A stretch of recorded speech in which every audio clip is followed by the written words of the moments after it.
Hello everyone, कैसे हैं आप लोग। स्वागत है आपका नीली एकेडमी में। आई होप आप लोग अच्छे होंगे।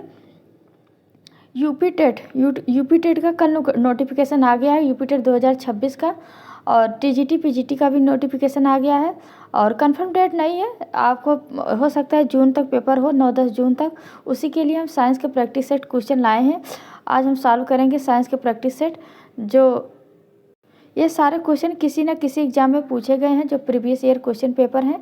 आज हम बायोलॉजी टेस्ट सीरीज का क्वेश्चन आंसर सॉल्व करेंगे। चलो स्टार्ट करते हैं। पिछली वीडियो में हमने 30 क्वेश्चन सॉल्व कर लिए हैं। अगर आप लोग देखे नहीं हो तो चैनल पे जाकर उस वीडियो को देख सकते हैं। आज हम 31 से स्टार्ट करेंगे। चलो स्टार्ट करते हैं। हार्मोन शब्द। हार्मोन शब्द का नामकरण किसने किया था? रॉबर्ट ने, अरस्तु ने, बेल्सिर और स्टार्लिन ने, ब्राउन और पोर्टर ने। रॉबर्ट कोच ने किसकी खोज की थी? रॉबर्ट कोच ने बैक्टीरिया की खोज की थी। अरस्तु कौन है? बायोलॉजी के जनक है। बायोलॉजी के जनक है अरस्तु। और बेलिस और स्टार्लिंग ने 1905 में बेलिंग और स्टार्लिंग 1905 में हार्मोन शब्द का नामकरण किया था।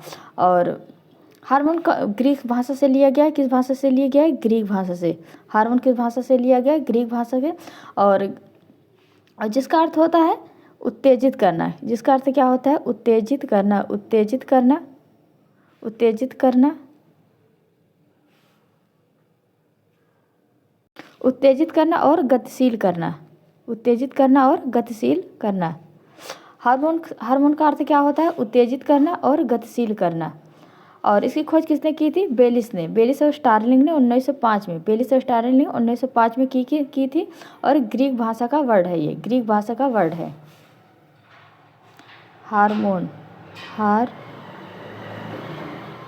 हार्मोनो किस भाषा का है? ग्रीक भाषा का। ग्रीक भाषा का अर्थ है। और अगला क्वेश्चन है पृथक्करण का नियम। पृथक्करण का नियम है। पृथक्करण नियम का कहते हैं? Law of segregation. क्या कहते हैं? Law of segregation. Law of segregation. Law of segregation. पृथक्करण को क्या कहते हैं? लॉ ऑफ सेग्रीगेशन का नियम कहते हैं। और इसको किसके प्रतिपादन किया था? एसिरियंस ने, डार्विन ने, मिंडल ने और बेबिलियोनियन ने। कौन किया था? बेबिलियोनियन ने। इसमें से कौन सही हो जाएगा? पहले लॉ ऑफ सेग्रीगेशन के बारे में जान लेते हैं। प्रत्येक जीन में 2 प्रतियां होती है। प्रत्येक जीन में क्या होती हैं? 2 प्रतियां होती है। 2 प्रतियां होती हैं। प्रत्येक जीन में कितनी प्रतियां होती हैं? 2 प्रतियां होती हैं। प्रतियों क्या कहते हैं? एलिल्स कहते हैं। एलिल्स। प्रतियों क्या कहते हैं? एलिल्स कहते हैं। एक माता का और एक पिता का। एक माता का, एक पिता का। और 1865 में किसने किया था? मिंडल ने लॉ ऑफ सेग्रीगेशन का प्रतिपादन किया था। लॉ ऑफ सेग्रीगेशन को इसने प्रतिपादित किया था मटर के पौधों में। किसमें? मटर के पौधों में। मटर के पौधों में मिंडल ने 2 प्रतियां एलिस, एक माता और पिता का। और मटर के पौधे में 1865 में लॉ ऑफ सेग्रीगेशन की प्रतिपादन किया था। लॉ ऑफ सेग्रीगेशन की खोज की थे।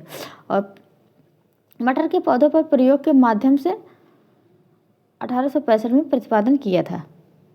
इसमें से कौन सा हो जाएगा? मिंडल ने कब किया था? 1865 में। कब किया था? 1865 में। और मटर में किया था। किसमें? मटर में। और अगला क्वेश्चन है जीव विज्ञान शब्द का प्रयोग सर्वप्रथम किसने किया था? लैमार्क, ट्रेविंजर ने, वान मॉल ने, पुरकिंजे ने और अरस्तु ने। किसने किया था? जीव विज्ञान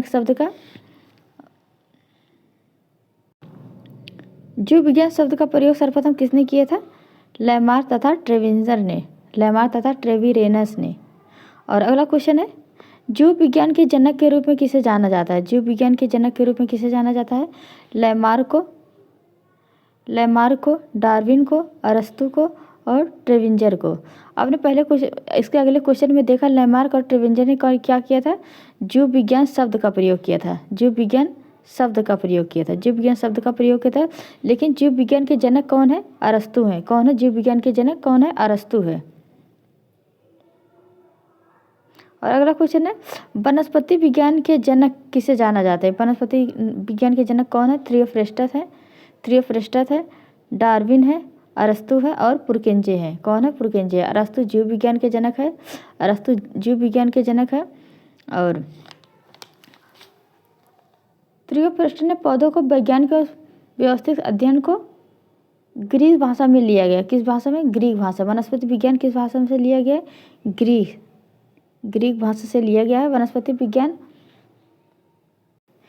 थियोफ्रेस्टस ने क्या किया था? थियोफ्रेस्टस ने पौधों का वैज्ञानिक एवं व्यवस्थित अध्ययन किया था। पौधों को क्या किया था? वैज्ञानिक और व्यवस्थित किया था। थियोफ्रेस्टस ने क्या किया था? वैज्ञानिक एवं व्यवस्थित अध्ययन किया था। पौधों का वैज्ञानिक एवं व्यवस्थित अध्ययन किया था। किसने? थियोफ्रेस्टस ने। वनस्पति विज्ञान के जनक कौन है? थियोफ्रेस्टस है। और अरस्तु जीव विज्ञान के हैं। और अगला क्वेश्चन है, बॉटनी शब्द की उत्पत्ति किस भाषा के शब्द से हुई है? ग्रीक भाषा से। ग्रीक भाषा, लैटिन, फ्रेंच और पुर्तगाली। बॉटनी शब्द किस भाषा से ली गई? ग्रीक भाषा से। किस भाषा से की? ग्रीक भाषा से। और बॉटनी से ली गई, इसका अर्थ होता है, बॉटनी का अर्थ क्या होता है? घास। क्या होता है? घास या पौधा। बॉटनी का अर्थ क्या होता है? घास या पौधा या चारा। घास या पौधा या चारा। और बॉटनी का अर्थ होता है पौधों का अध्ययन करना। बॉटनी का शब्द का अर्थ क्या है? पौधों का अध्ययन करना। पौधों का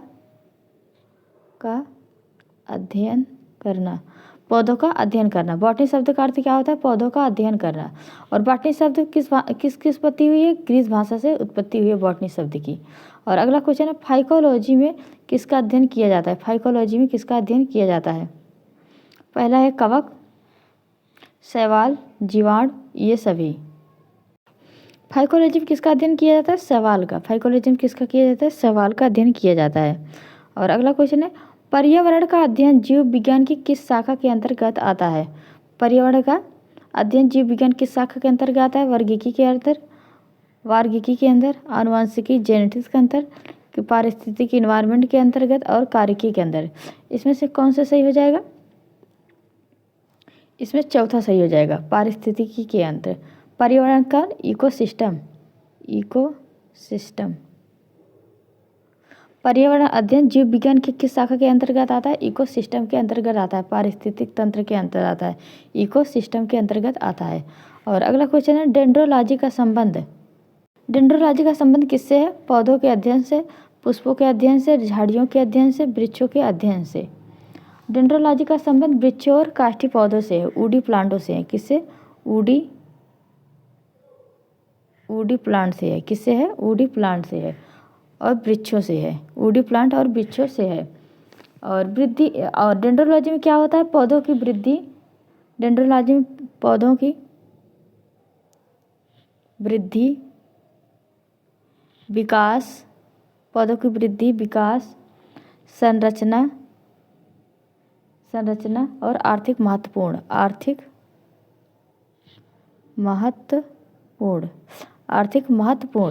क्या क्या होता है डेंड्रोलॉजी में?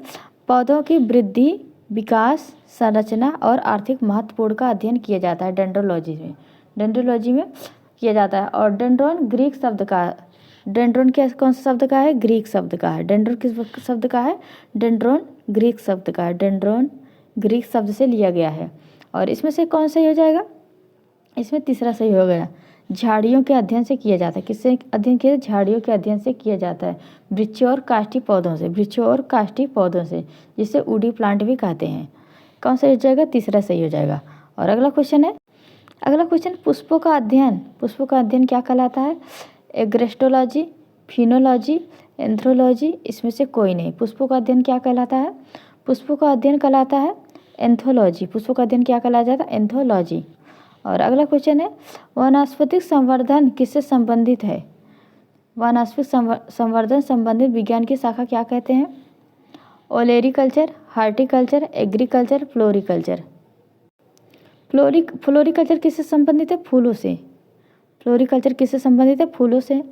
और एग्रीकल्चर कृषि से। एग्रीकल्चर किससे संबंधित है? कृषि से संबंधित है। एग्रीकल्चर कृषि से संबंधित है। और हार्टिकल्चर वनस्पति से संबंधित है। हार्टिकल्चर किससे संबंधित है? वनस्पति से संबंधित है। और अगला क्वेश्चन है, स्पर्मोलॉजी किसका अध्ययन किया जाता है? स्पर्मोलॉजी में किसका अध्ययन किया जाता है? पहला है परागकण, बीज, फल, पत्ती। स्पर्मोलॉजी में किसका अध्ययन किया जाता है? बीज का। सीड का अध्ययन किया जाता है, स्पर्मोलॉजी में सीड का अध्ययन किया जाता है। और स्पर्मा शब्द किस भाषा से लिया गया है? ग्रीक से।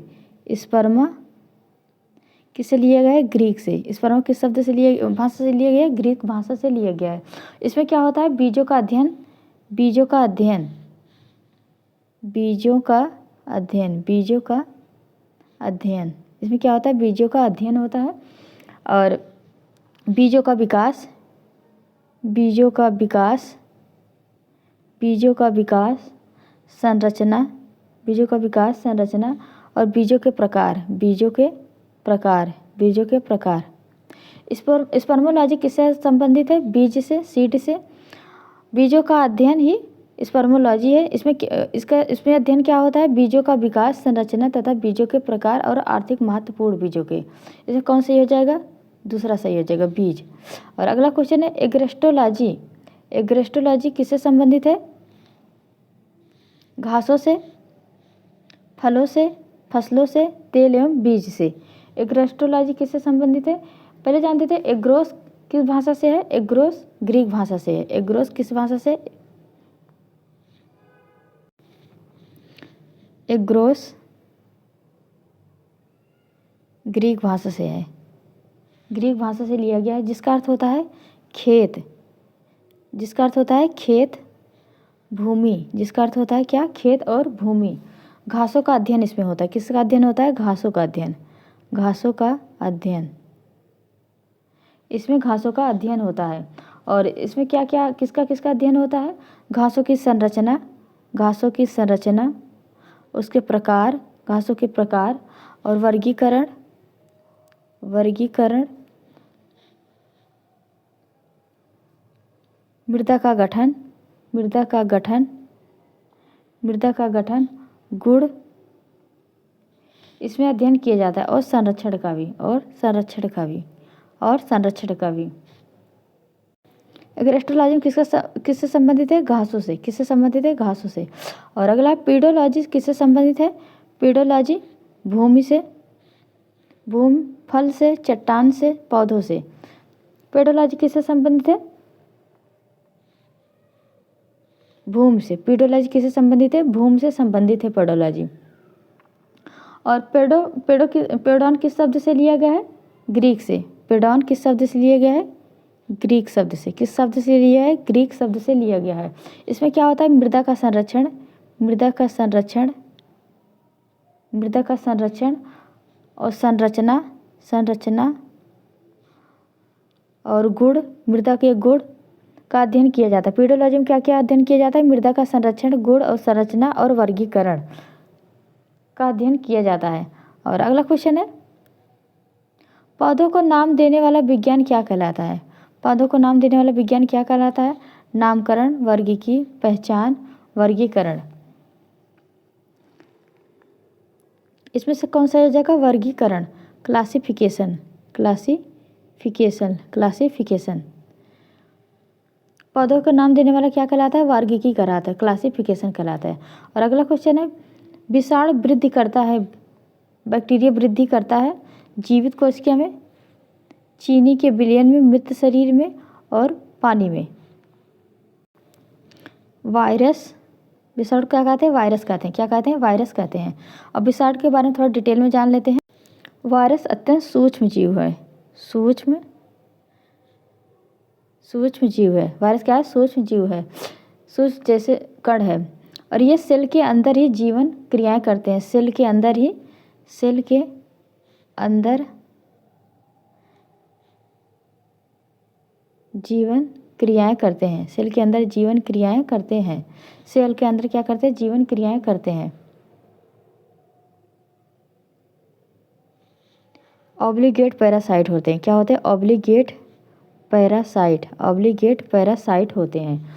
और ये मानव सेल में, मानव सेल में, मानव सेल में इन्फ्लुएंजा, इन्फ्लुएंजा, HIV और एनिमल में,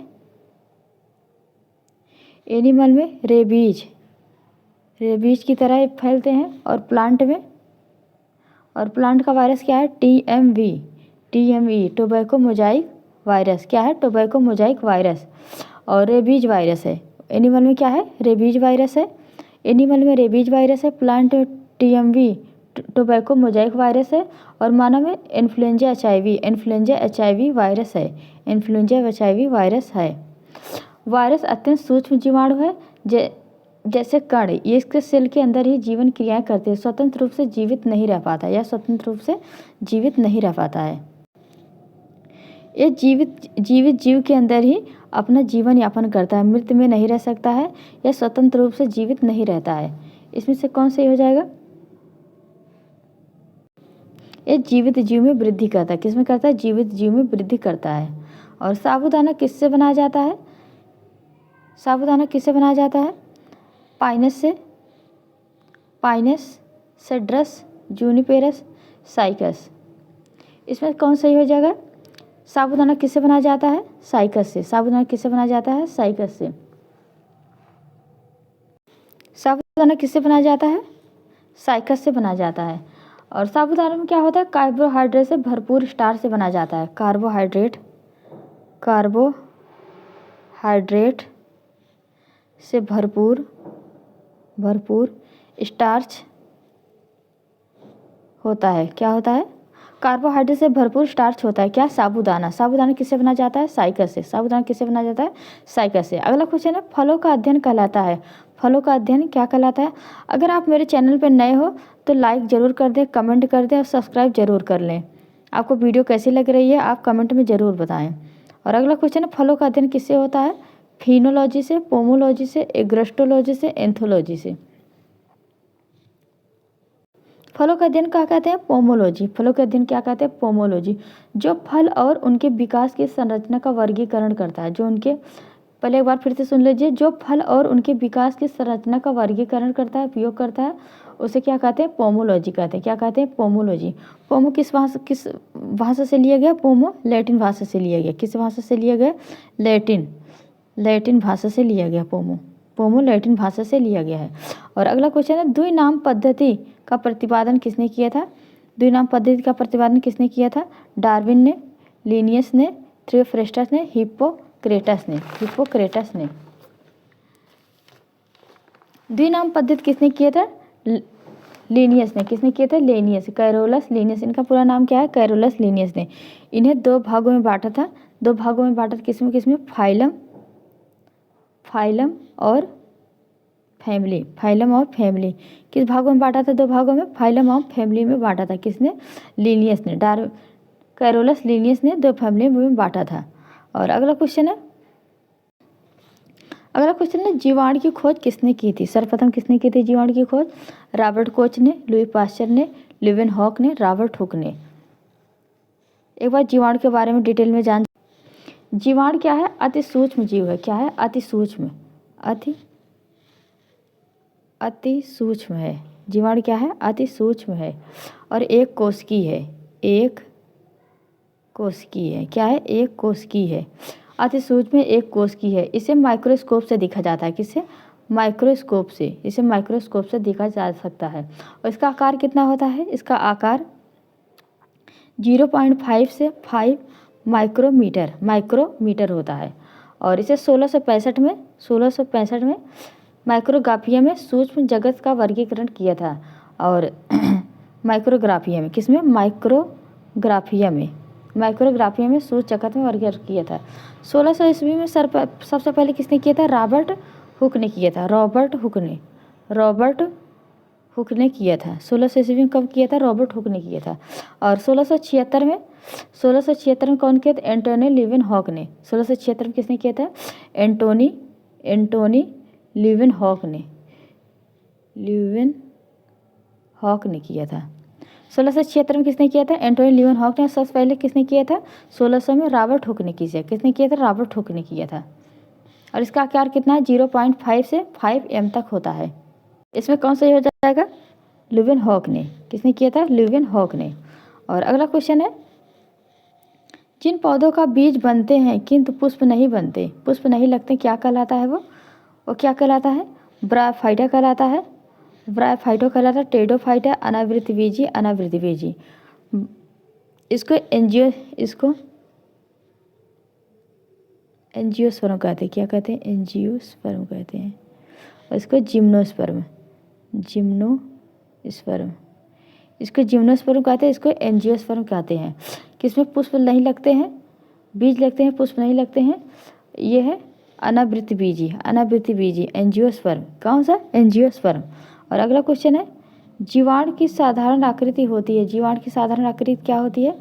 सर्पिल होती है, गोल होती है, छड़ी रूपी होती है, कॉमर रूपी होती है। एक बार डिटेल में जान लेते हैं क्या है इसका आकार।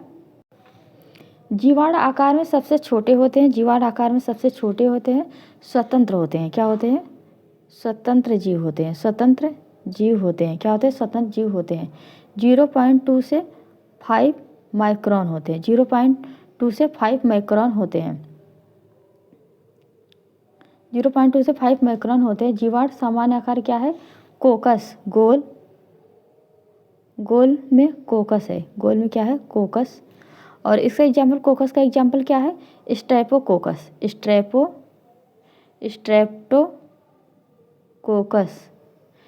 इसका एग्जाम्पल क्या है? स्ट्रेप्टोकोकस है।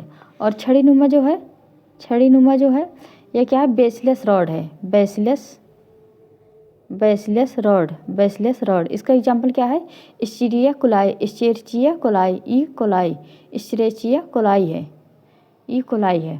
और अगला है स्पाइरल क्या है? स्पाइरिलियम है। ये क्या है? स्पाइरिलियम है। और इसका एग्जाम्पल क्या है? ट्रिप्टोनीमा क्या है? इसका एग्जाम्पल क्या है? ट्रिप्टोनीमा है। जीवाणु क्या है? स्वतंत्र जीव है। और इसके सामान्य आकार क्या है? गोल है, छड़ी नुमा है और स्पाइरल है। गोल में क्या है? कोकस, और छड़ी नुमा में बैसिलस, और स्पाइरल में स्पाइरिलियम है। और कोकस का एग्जाम्पल क्या है? स्ट्रेप्टोकोकस। और बैसिलस में क्या है? इकोलाई है। स्पाइरलम क्या है? ट्रिप्टोनीमा है। जीवाणु की साधारण आकृति कौन है? छड़ी नुमा है। इसे क्या कहते हैं? बैसिलस रॉड कहते हैं। इसे क्या कहते हैं? बैसिलस रॉड कहते हैं। और इसका एग्जाम्पल क्या है? ई कोलाई है। इसका एग्जाम्पल क्या है? ई कोलाई, इस्चेरिचिया कोलाई है। इसका सामान्य रूप है। और अगला क्वेश्चन है, जो जीवाणु आकार में सबसे छोटे हैं क्या कहलाते हैं? जो जीवाणु आकार में सबसे छोटे होते हैं उसे क्या कहते हैं? वाइब्रियो, गोलार्ड, डंडार्ड, स्पाइरल। सबसे छोटे जीवाणु क्या कहलाते हैं? गोलार्ड। क्या कहते हैं? गोलार्ड कहते हैं। स्पाइरल, जो जीवाणु आकार में सबसे छोटे हैं क्या कहलाते हैं? गोलार्ड। और अगला क्वेश्चन है, निम्नलिखित में से कौन सा रोग बैक्टीरिया से होता है? निम्नलिखित में कौन रोग बैक्टीरिया से होता है? पीलिया, तपेदिक, चेचक, ये सभी।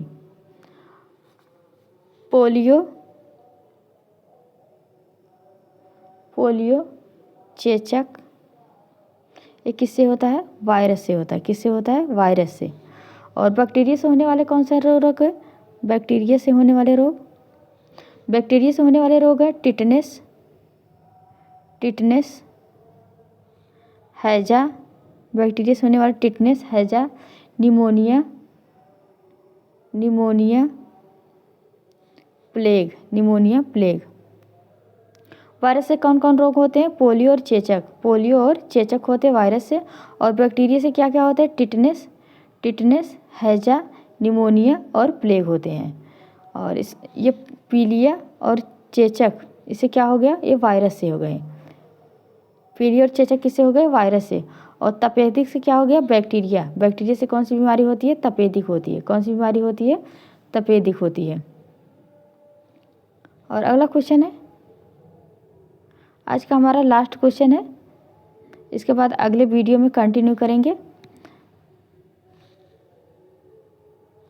मानव के आंत में पाए जाने वाला जीवाणु इस्चेरिचिया कोलाई, कोरिनोबैक्टीरियम, वाइब्रो कोलोरी उपयुक्त में से कोई नहीं। मानव शरीर में सूक्ष्म जीवाणु प्राकृतिक आवास करते हैं। मानव शरीर में बहुत सारे सूक्ष्म जीवाणु पाए जाते हैं जो प्राकृतिक रूप से आवाज़ करते हैं। इसमें लाखों करोड़ जीवाणु होते हैं। कितने होते हैं? लाखों करोड़ जीवाणु होते हैं। ये जीवाणु किसके किस में होते हैं? आंत में, त्वचा में, मुंह में, आंत, त्वचा, मुंह, नाक और जननांग। मानव शरीर में सूक्ष्म जीवाणु का प्राकृतिक रूप से आवास होता है। इसमें लाखों करोड़ जीवाणु होते हैं। कितने होते हैं? लाखों करोड़ों आवास होते हैं। ये आंत में होते हैं, त्वचा में, मुंह में, नाक में, जननांग में। आंत में कौन सी बैक्टीरिया पाई जाती है? आंत में ई कोलाई पाई जाती है। कौन सी बैक्टीरिया पाई जाती है? E coli. बैक्टीरिया कौन सी है? बैसिलस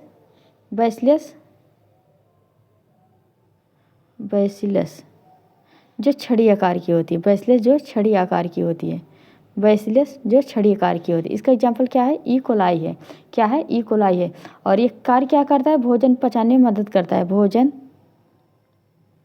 पचाने में मदद करता है। और क्या करता है? विटामिन के का निर्माण करता है। विटामिन के का निर्माण करता है। क्या करता है? आंत में कौन सी बैक्टीरिया पाई जाती है? ई कोलाई पाई जाती है। आंत में कौन सी बैक्टीरिया पाई जाती है? ई कोलाई कहती है। बैसिलियस जो छड़ी आकार की होती है। और इसका कार्य क्या है? भोजन को पचाने में मदद करता है। और विटामिन के का निर्माण करता है। क्या करता है? विटामिन के का निर्माण करता है। इसमें से कौन सही हो जाएगा? इस्चेरिशिया कोलाई। बैसिलस भोजन को पचाने में और विटामिन के का निर्माण करती है। और अब हम अगले वीडियो में कंटिन्यू करेंगे। आप मेरी वीडियो पर नई हैं तो लाइक करें, कमेंट करें और शेयर करें। कमेंट करके ज़रूर बताएं हमारी वीडियो कैसी लगती है। हम सभी प्रतियोगी परीक्षाओं की तैयारी करवाते हैं। आप ज़रूर वीडियो को रोज़ देखें,